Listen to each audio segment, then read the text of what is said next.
দুটো কাঁচা ডিমের মধ্যে ৫ টাকার গুঁড়ো দুধ দিয়ে আজকে আমি আপনাদের সঙ্গে দারুণ স্বাদের একটি রেসিপি শেয়ার করব। এটা কিন্তু আপনারা বাচ্চা অথবা বড়দেরকে অনায়াসে তৈরি করে দিতে পারবেন। আর একবার খেলে কিন্তু এর স্বাদ মুখে লেগে থাকবে। এটি বানানো যেমনই সহজ, খেতে কিন্তু ঠিক তেমনই সুস্বাদু হয়। আশা করি এই রেসিপিটা আপনাদের সকলের কাছে খুবই ভালো লাগবে। তো চলুন দেখে নেওয়া যাক আজকে আমার এই রেসিপিটি। তো ভিডিওটা কোথাও স্কিপ না করে পুরোটা দেখার জন্য আপনাদের কাছে আমার অনুরোধ রইল।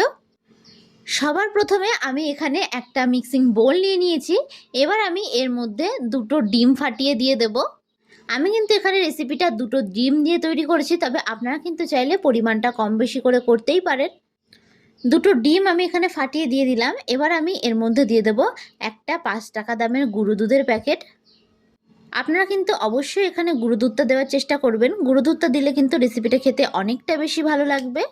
বিশেষ করে এই রেসিপিটা কিন্তু বাচ্চারা খেতে খুবই পছন্দ করবে। আপনারা কিন্তু বাচ্চাদের টিফিনে অনায়াসে এটা তৈরি করে দিতে পারবেন।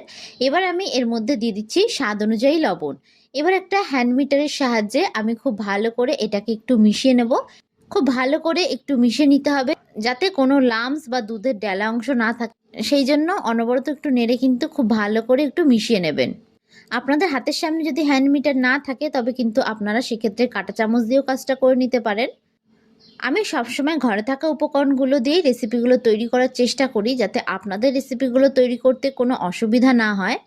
আর আপনারা কীরকম রেসিপি দেখতে চান সেটা যদি আমাকে কমেন্ট বক্সে জানান, তাহলে কিন্তু আমার সেই অনুযায়ী রেসিপিগুলো তৈরি করতে অনেক বেশি সুবিধা হবে। তো দেখুন, এটাকে কিন্তু খুব ভালো করে আমি মিশিয়ে নিয়েছি। এর মধ্যে কিন্তু দুধের ডেলা অংশ বা কোনো লাম্পস নেই। ঠিক এই রকমভাবে কিন্তু এটাকে খুব ভালো করে একটু মিশিয়ে নেবেন। এবার আমি এর মধ্যে অ্যাড করে দেবো 1 টেবিল স্পুন অনুযায়ী চিনি। মিষ্টিটা কিন্তু আপনারা এখানে যে যতটা খেতে পছন্দ করবেন সেই অনুযায়ী এখানে চিনির ব্যবহার করবেন।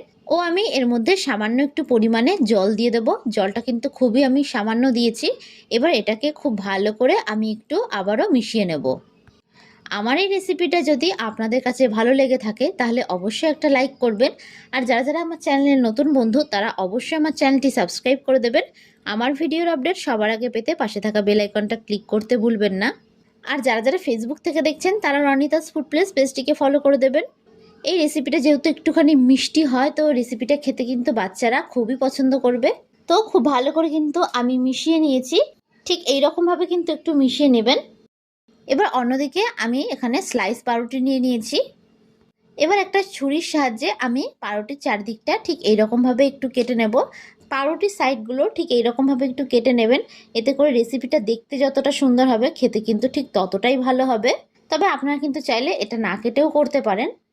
তো আমি আরও একটা আপনাদেরকে পাউরুটিটা কেটে দেখাচ্ছি। একই রকমভাবে কিন্তু বাদবাকি পাউরুটিগুলোকে আমি কেটে নেব। এই পাউরুটির সাইডের অংশগুলোকে কিন্তু আমি ফেলবো না, এগুলো আমাদের পরবর্তীতে ব্রেড গ্রামস বানাতে কাজে লাগবে। তো সবকটা পাউরুটি কেটে আমি আপনাদেরকে একেবারে দেখাচ্ছি।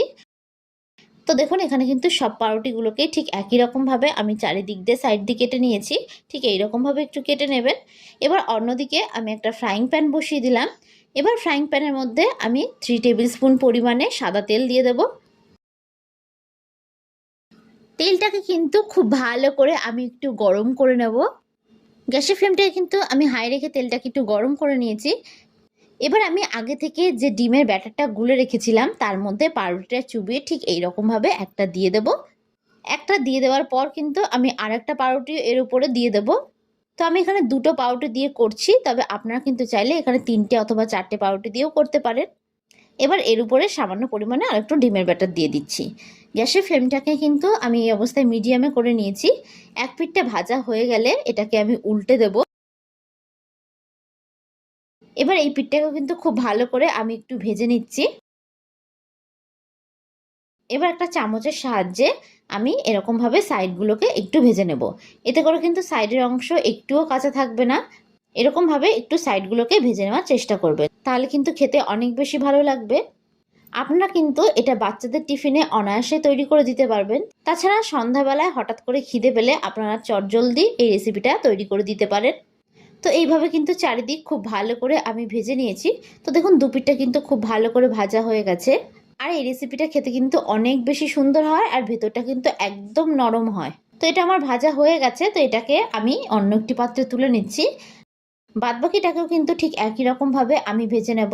আমি আবারও বলছি, আমি এখানে 2টো পাউরুটি দিয়ে করছি, তবে আপনারা কিন্তু চাইলে 3টে অথবা 4টে দিয়েও করতে পারেন। তো আমার এই ভিডিওটা আপনাদের কাছে কেমন লাগলো অবশ্যই কিন্তু আমাকে কমেন্ট বক্সে জানাতে ভুলবেন না। আর আমার এই রেসিপিটা যদি আপনাদের কাছে ভালো লেগে থাকে তাহলে অবশ্যই একটা লাইক করে দেবেন। আর যারা যারা আমার চ্যানেলে নতুন বন্ধু তারা অবশ্যই আমার চ্যানেলটি সাবস্ক্রাইব করে দেবেন। আমার ভিডিওর আপডেট সবার আগে পেতে পাশে থাকা বেল আইকনটা ক্লিক করতে ভুলবেন না। আর যারা যারা ফেসবুক থেকে দেখছেন তারা রনিতাস ফুড প্লেস পেজটিকে ফলো করে দেবেন। তো ভিডিওটা শেষ পর্যন্ত দেখার জন্য আপনাদেরকে আমি অসংখ্য ধন্যবাদ জানাই। তো দেখুন খুব সুন্দরভাবে কিন্তু তৈরি হয়ে গেছে আজকে আমাদের এই রেসিপিটি। তো আপনাদের কাছে আমার রিকোয়েস্ট থাকলো বাড়িতে এই রেসিপিটি একবার হলেও তৈরি করার জন্য। আর একবার তৈরি করে খেলে কিন্তু এর স্বাদ মুখে লেগে থাকবে। এগুলো কিন্তু অনেকটা সফট ও নরমও হয়েছে। তো আজকের মতন আমি বিদায় জানালাম। আবারও হাজির হব আপনাদের সামনে নতুন একটি রেসিপির ভিডিও নিয়ে। তো আশা করি আপনারা সকলে ভালো থাকবেন, সুস্থ থাকবেন। ধন্যবাদ।